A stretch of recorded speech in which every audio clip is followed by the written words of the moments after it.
Good afternoon. Welcome to today's operational information update on the current wildfire situation in BC. For today's briefing, we'll have updates from Minister Katrina Conroy, Minister of Forests, Lands, Natural Resource Operations and Rural Development, Rick Manwaring, Deputy Minister for Ministry of Forests, Lands, Natural Resource Operations and Rural Development, Peter Brock, Executive Director of Regional Operations with Emergency Management BC, Janelle Choyette, Staff Sergeant with the BCRCMP, and Dr. Barney Henry, the Provincial Health Officer. A reminder to media on the line, you may now press *1 at any time to enter the queue. You will be limited to one question and one follow-up following the remarks from our speakers. With that, I'll hand it over to Mr. Conroy to begin. Thank you, Elena, and I want to recognize that I'm in my home in the Kootenays, and I'm on the traditional territories of the Okanagan, the Shewepin, the Ktunaxa, and the Sinique. And I want to acknowledge that this has been a long and difficult fire season with many successes, but also really devastating losses in Lytton, Monte Lake, and other areas of the province.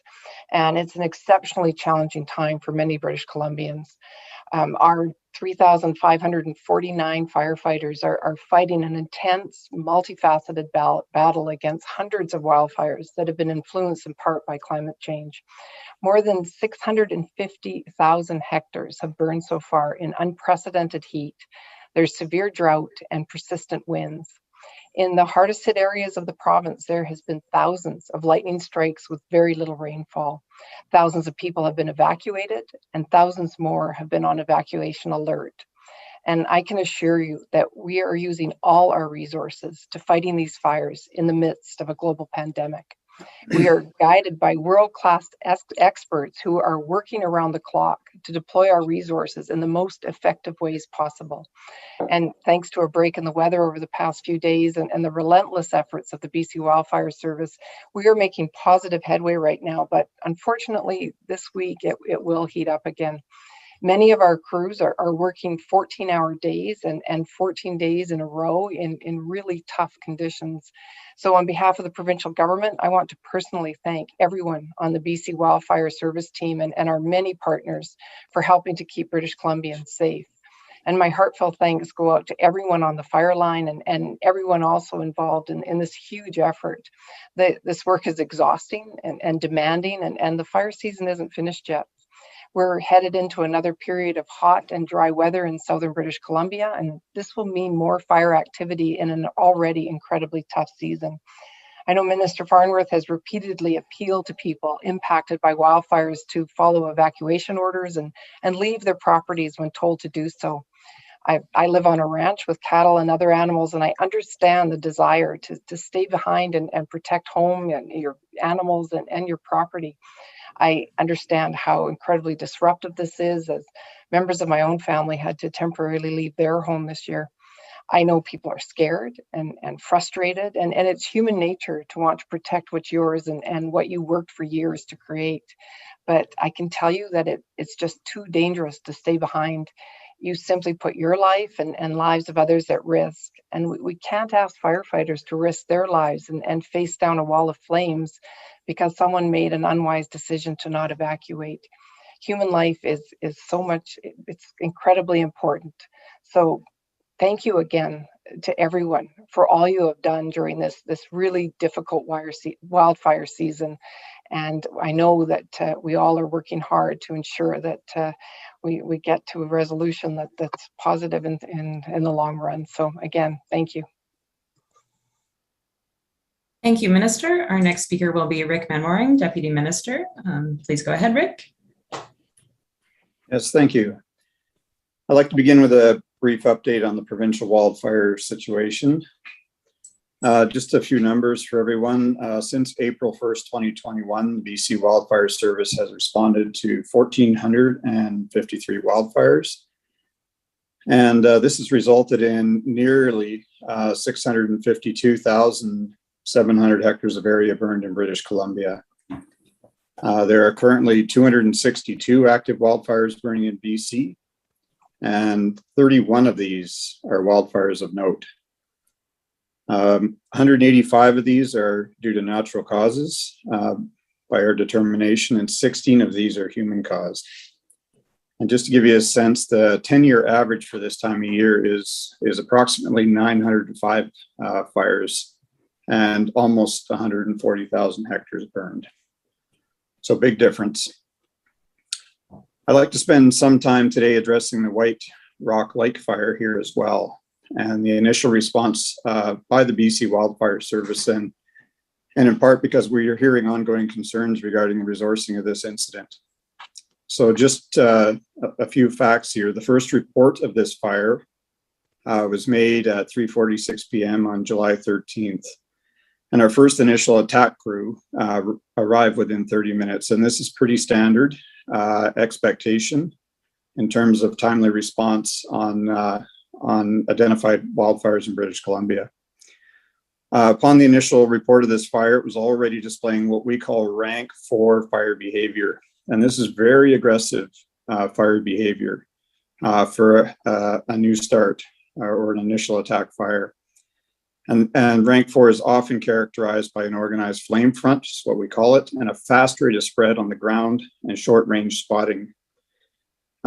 We don't put people in front of rank 4 fires. What we do is make recommendations for evacuation orders and alerts to get people out of the way of fires exhibiting this type of behavior.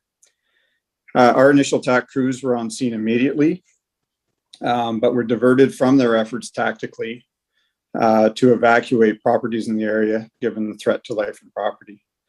The fire also received immediate support from ground crews and aerial resources, and we had a helicopter with a bucketing capacity of 1,000 liters and 2 initial attack crews on scene. And this has been standard for us in this unusual season. New fire starts are showing very aggressive fire behavior and growing very quickly. And that's the type of response we're bringing to these new fire starts. We had ground crews working alongside local ranchers, constructing guards to protect properties. And our BC Wildfire Service crews stayed on the fire until midnight and then stayed locally through the night.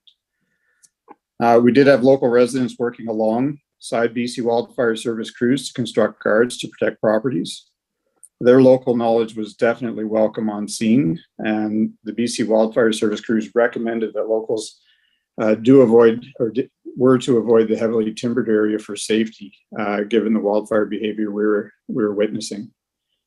On the date of discovery, there were already 300 active wildfires burning across the province, so this was a significant fire start period for us, and the fire service was simultaneously responding to many significant fires posing threat to homes and infrastructure around the province at that time.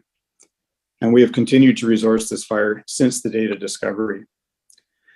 I do want to, we will provide some more details, and those details are available on the timeline and the chronology around this fire, so that is available. But I do want to express my concern at this time for anyone who is remaining behind in evacuation orders, as the minister alluded to, and those are within the boundaries of an area restriction. People who are subject to an evacuation order but who remain beyond the recommended departure time on these fires could very well find their anticipated evacuation routes blocked and their access to information limited. So that is why we really strongly recommend people adhere to the recommended alerts and orders that are put out. I do sympathize with all those impacted by this incident and all the incidents happening in the province right now. The thought of losing community members terrifies me, I can tell you, and the entire wildfire service team here. And we spend every day focusing on that. In the coming days, we will see, as the minister mentioned, a return to warm temperatures and very active fire behavior. So I really urge everyone not to underestimate wildfire in these conditions. What I will finish with is, with respect to White Rock Lake, we are going to be putting out a media advisory or availability advisory for Thursday the 12th in Vernon at the Incident Command Post. And so for those members of the media looking for more information, a really thorough orientation on the White Rock Lake fire at the Incident Command Post with myself and the incident management team. Stay tuned, that'll be issued later today. So thank you. Thank you, Rick. We'll now pass this on to Peter Brock, Executive Director of Regional Operations with Emergency Management BC. Please go ahead. Yeah, good afternoon. I'm going to provide a provincial overview on the latest number of evacuation orders and alerts in BC and some other key messaging. So currently in British Columbia, due to the wildfire situation, we have 38 states of local emergency, 10 band council resolutions, 63 evacuation orders that represents approximately 6,219 properties on order. We have 108 evacuation alerts that represent approximately 31,903 properties on order. On alert time, apologies. So for emergency support services that are intended to support evacuees, there are 14 reception centers, and those are located throughout BC, and I'll just list some of those locations. So that's 100 Mile House, Chilliwack, Coldstream, Kelowna, Merritt, Oliver, Penticton, Prince George, Quesnel, Salmon Arm, Seabird Island First Nation near Agassiz, and Stahalis First Nation, Williams Lake, and Vernon. We do have group lodging facilities within BC, and currently we have 87 evacuees utilizing those facilities. There are 3 group lodging facilities located in the central region and 1 group lodging facility located in the southwest region. We have 3 key messages for British Columbians. So first is really want to reinforce creating a plan so that you can stay with friends and family if you're evacuated. And this is important for a number of reasons. The primary one is this allows hotel space or certain spaces to be freed up for those that don't have options to stay with family and friends. So please do that. Number 2, we are trying to keep evacuees as close to their community as possible. And this remains certainly a challenge based on the number of fires we have in BC and the number of evacuation orders and alerts at play. And so we're doing our best and working around the clock to try to achieve that. But we just urge residents when they are planning for potential evacuation alert, please plan to potentially travel longer distances than you may prefer. And we will continue to put effort into keeping you as close as possible to your residence or area where it's safe. Last one is our team would just like to encourage tourists to consider traveling to areas that are not impacted by wildfire. So please check where you're going, know before you go, and just want to convey that most of BC, of course, is smoke-free and not impacted by evacuation orders and alerts. So that's all I have, and happy to take questions. Thank you. Thank you, Peter. I will pass this over to Janelle Shoyet, Staff Sergeant with the BCRCMP. Please go ahead. Hi, thanks very much for having us.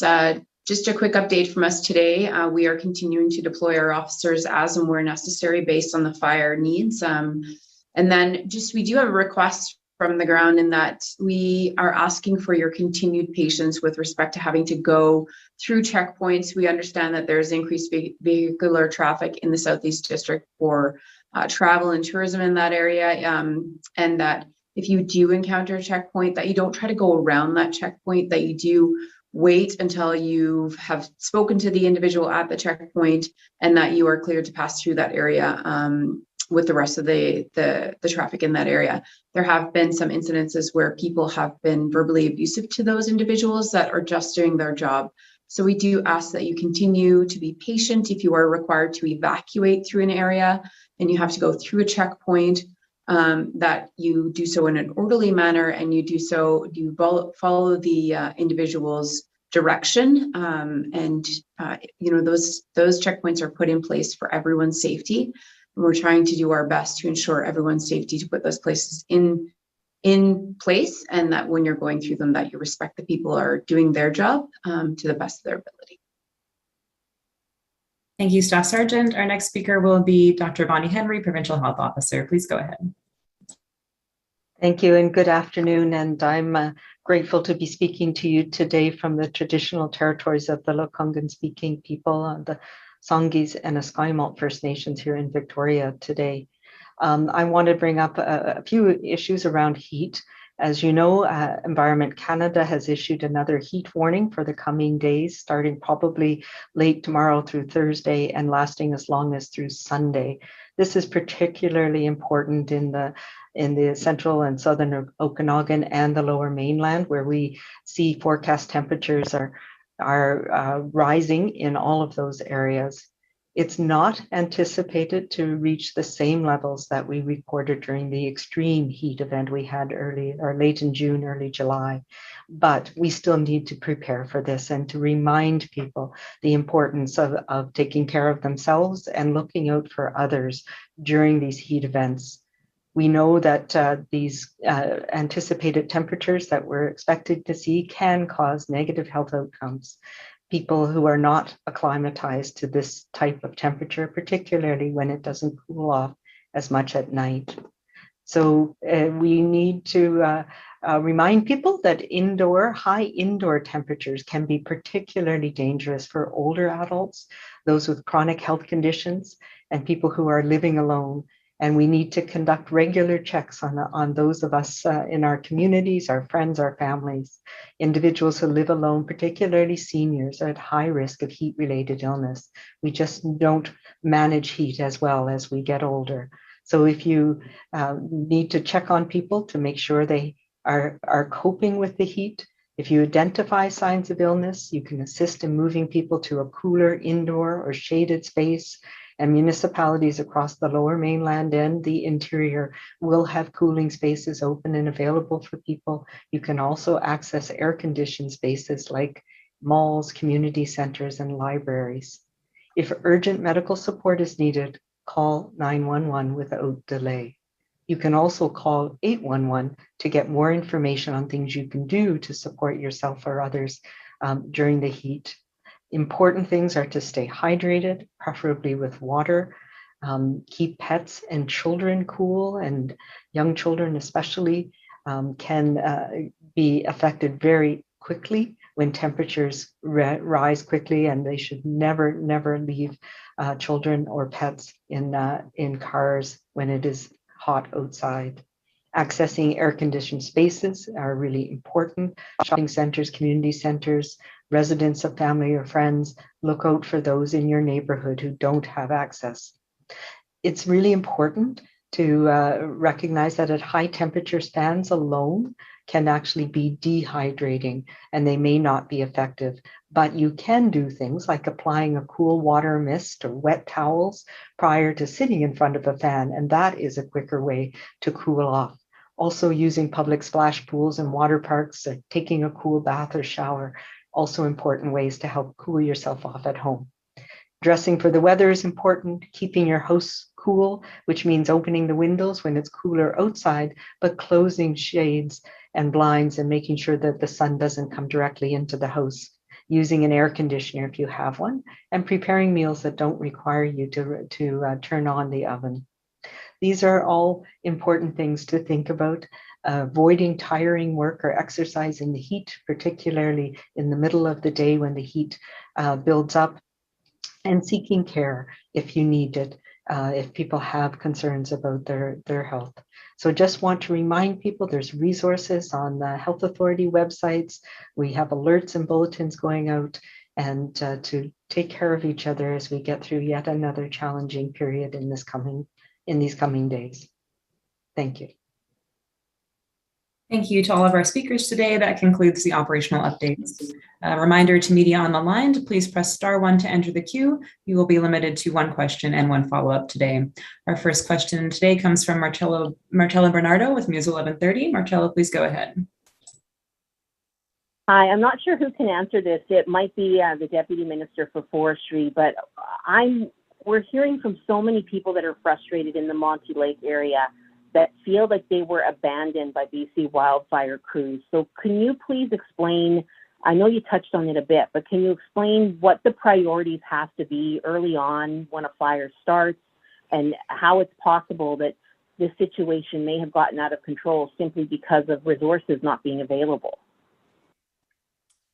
Yes, no, thank you for the question. And I fully appreciate, the situation in Monte Lake and with the residents there.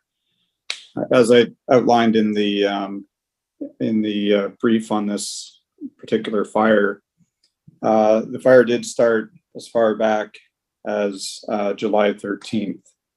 And just as I mentioned, the really aggressive fire behavior, not just on this fire, but many fires that we are been managing in this season because of the conditions that we're dealing with, meant that we were having exponential growth spread rates on these fires.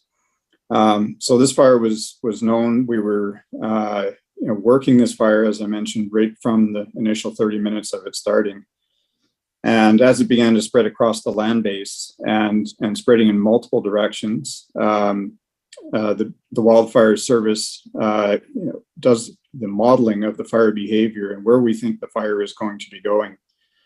And that's what results in recommendations to local governments for alerts and orders. And those were provided for the Monte Lake area. And realizing that the fire was heading in that direction as well, dispatched our structural protection units into the area because as a clear indication that the fire was heading in that direction. So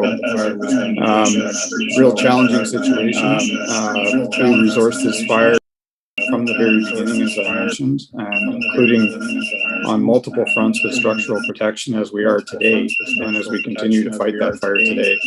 It's a really unfortunate situation, but all I can say is we are effectively resourcing that fire and continue to, as we have since the beginning.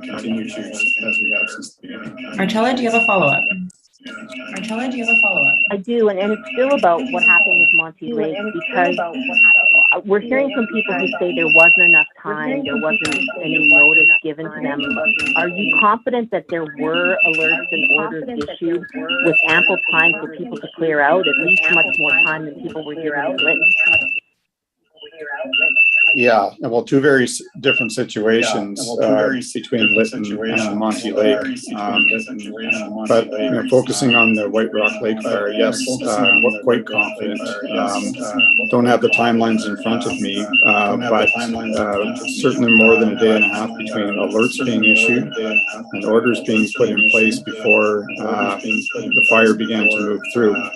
And as I mentioned, in that time frame, we were able to get in and put in structural protection and get our crews into the area. So we felt there was very sufficient time for people to evacuate from the order area, and that was the recommendation we put in with local government. Thank you. Our next question is from Penny Daphlos. Penny, please go ahead. CTV News.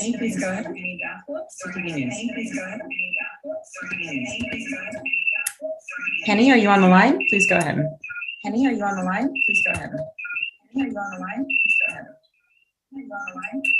Okay, we will move on next to, if Penny is not on the line, Nick Wells from CP. Nick, please go ahead.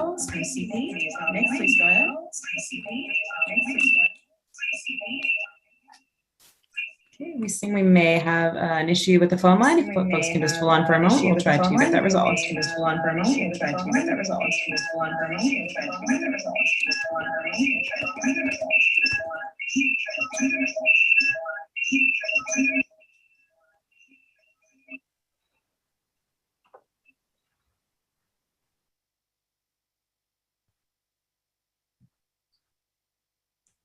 But I'm not. It's not you. Hello, this is the operator. Can you hear us? Yes, I can. Can you hear me? No, not you, Penny. I'm sorry. I'm trying to talk to. Yes, we can hear you now. Yes. Hello? Okay, great. I'm sorry. We had an issue with the Zoom connection. We still have Penny on the line. Please go ahead. Oh boy, moment of panic there. Thank you very much for taking my question. I've just got a couple of questions for Dr. Henry. I'm going to start out with a question for a colleague. Interior Health tells us that they have had to cancel some scheduled surgeries as a result of a surge in COVID patients in the Kelowna area. Can you tell us how many patients are impacted by these surgical cancellations, whether patients are being taken to other health authorities for treatment, and can you confirm whether an infant is hospitalized with COVID in Kelowna? Penny, thank you for the question, but I will say we're focused on the wildfire issues today. I don't have the exact numbers. I will tell you that there have been a number of healthcare workers who have been affected by COVID, and that has put additional challenges, particularly on the Kelowna General Hospital. That's that has been part of the reason why some of the surgeries have been canceled in that facility. Penny, do you have a follow-up? I do, and it's related to the heat wave, so I'm hoping Dr. Henry can address that, just given her comments earlier.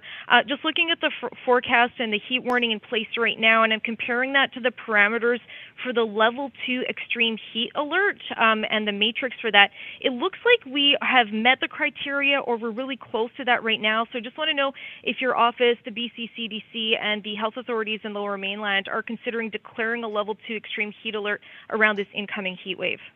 Yeah, so that's one of the things that I was talking about today, and there has been, there'll be releases coming out, if they're not already out, from both Fraser, Vancouver Coastal, and Interior Health, where the regions that are most impacted. And yes, we have started the provisions that we put in place for that level of a heat alert. And that's the purpose of the messages today as well, to remind people of the things that we can do. So they're working with the municipalities across those areas to make sure we have things in place to support people, and of course to support emergency health services for potential needs for 911 assistance.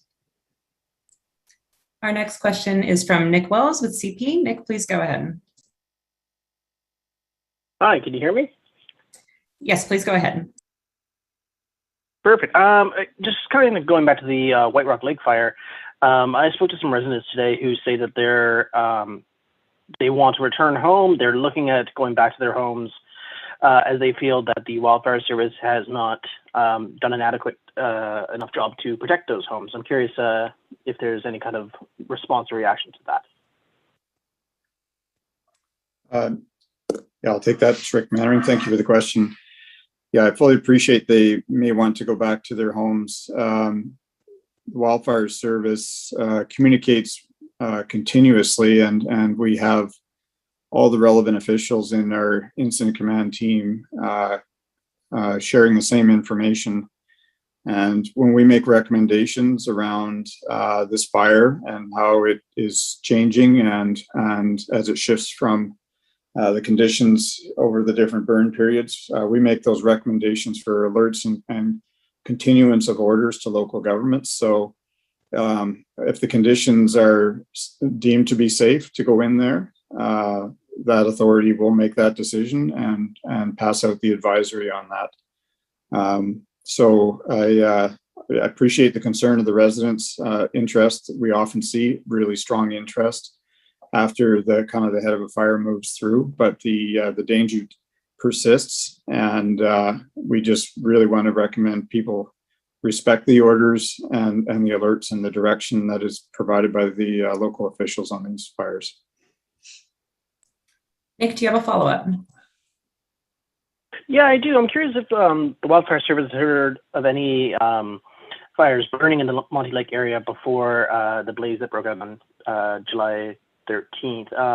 Speaking to residents, they say that local, like other residents, had put out some more minor fires. So I'm curious if the Wildfire Service has heard of any other smaller fires specifically in that area. No, thanks for the question. A good question. I don't have the answer to that. In that period of time, the Wildfire Service, as I outlined, was responding to a significant number of new starts in the province as a result of lightning. So it is not unusual for us to experience what we call holdover fires that pop up days, sometimes weeks after a lightning storm, and anywhere on the land base. So that could be accurate information. I don't have the details on what other fires were occurring in the area at the time, but we should be able to provide you that information fairly easily. Our next question is from Ahmad Agahi, Global News. Ahmad, please go ahead. Thank you so much. Just wanted to see if there's any idea of the amount of damage in Monte Lake, a number maybe of structures that may have been lost or damaged, and also if the modeling had shown that the fire was headed towards Monte Lake, as you mentioned, maybe a day or two prior, was there a reason why some of the properties in the area still weren't saved, or more could have been done to at least surround those areas with some sort of protection from the fire in those 2 days prior. Right. Well, thanks for the question. So I've just pulled my notes just to give you a sense of the timeframes that we were working with around the alerts and the orders. So for the Monte Lake area, it was 7:35 p.m. Wednesday evening when the order was put in place. Thursday noon was the target given by the local authority to be clear, and the fire crossed that point, that trigger point in Monte Lake a full day later, roughly around Friday at noon. Now, just to answer your question on this one, when we assess properties, structural protection assessment experts go in and assess whether properties can be defended with structural protection units, and those that can be adequately defended receive structural protection unit installation on them. And so I don't have the details on exactly how many properties fit in either category in the Monte Lake area. But irrespective of that, one thing we do know is when the fire, as I mentioned, came through that area, I believe backed by 40-kilometer-hour winds gusting to 60-kilometer-hour winds, and had a rank 6 fire behavior level, very challenging even for structural protection units to protect properties. But we know that there was some success, but I don't have the details on all of the individual properties there. Our next question is from Rob Monroe with Info News. Rob, please go ahead. Thank you. I don't know if you can comment on this on the fire behavior, but with these different fronts in White Rock Lake and even Tremont Creek, where are your biggest concerns about where this might move next in terms of habited areas? Sorry, I missed the first part of the question. Can you repeat, please? Just whether you can comment on where you are most concerned about where the fires might be heading now in terms of where people are living. Yeah, so thank you for the question. Our priority with the Wildfire Service is life and property. So when we have a large number of fires of note, and in this particular fire season, a very high number of fires in the interface area, that is our priority. We focus almost entirely with this scale of fire on where the interface risk, and that is the community risk around these fires. So if you've had the opportunity to look at our BC Wildfire app, and you can pull up the map on the fire boundary for White Rock Lake Fire, you can see that it is pressing, the boundaries of the fire are pressing to the west, to the north, northeast, and I'll say to the southeast to some degree. So all of our active work with our partners right now and putting in guards focuses on those areas, trying to contain the fire. It's where we're applying our aircraft resources at this point in time.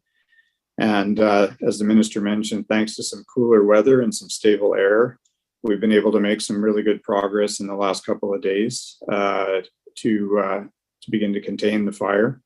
But to be sure, and as your question implies, there are multiple fronts on this fire right now, but we have made good progress in the last couple of days.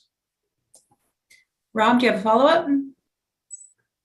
Yeah, a slightly different angle in terms of the concerns that Janelle mentioned about people going through roadblocks and that. I know with COVID, when things were shut down, there was extra fines put in place for people who disobeyed those orders. Is there any contemplation that that kind of measure needs to be made so that people will stay out of these areas?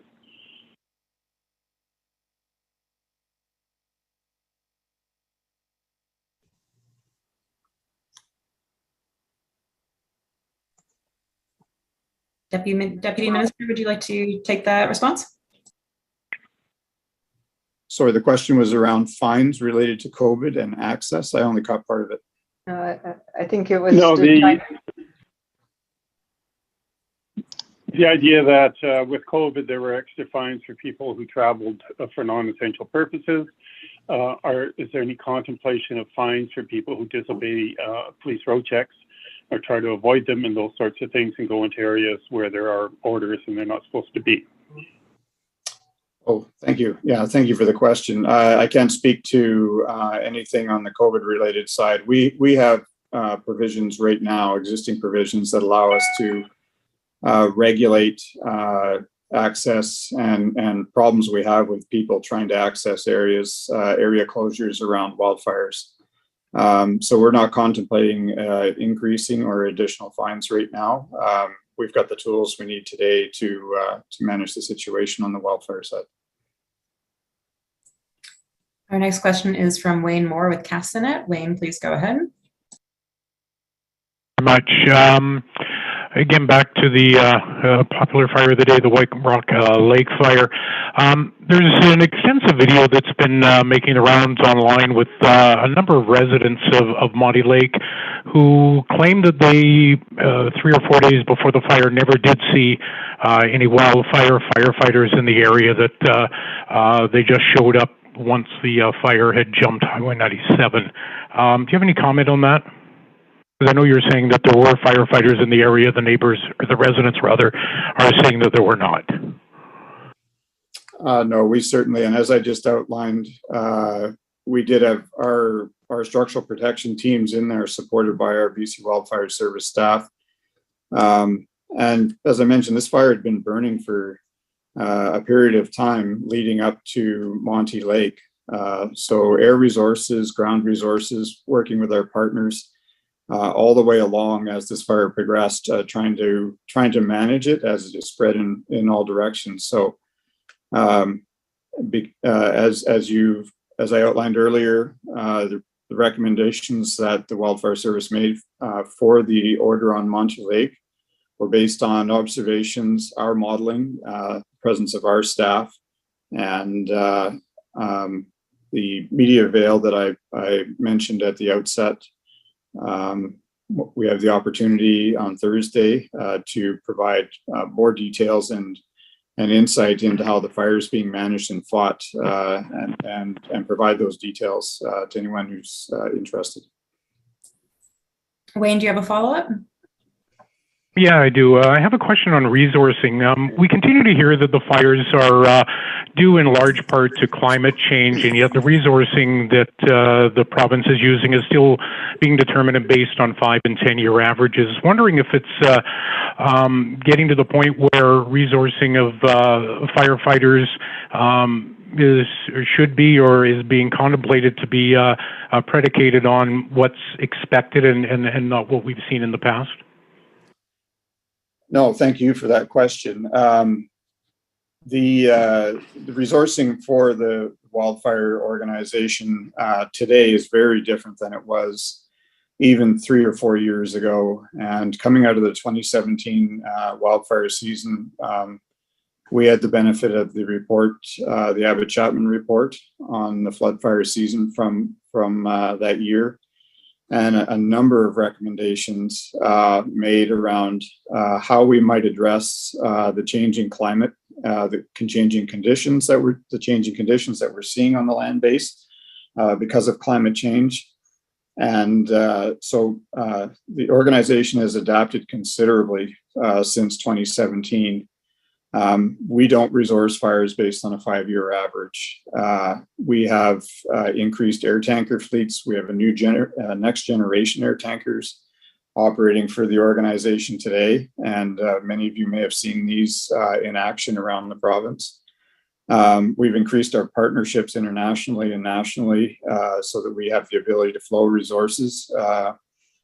In situations like this, we've increased our partnerships domestically inside of BC, and in this fire season, significant partnerships that we've developed in the past few years with the forest industry, our First Nations partners, First Nations Emergency Services Society, in the ranching sector as another example. So no, to answer your question, we are not resourcing based on 5-year averages. We're resourcing based on what we've seen over the past number of years of changing conditions on the land base in the province. And we've adapted the organization quite considerably. And this season will provide us more insight going forward as well. Many learnings here as there were in those previous significant seasons. Thank you, everyone. That concludes today's information update. Our next scheduled update is set for Thursday afternoon at 2 p.m. Thanks, everyone, for joining. Thank you.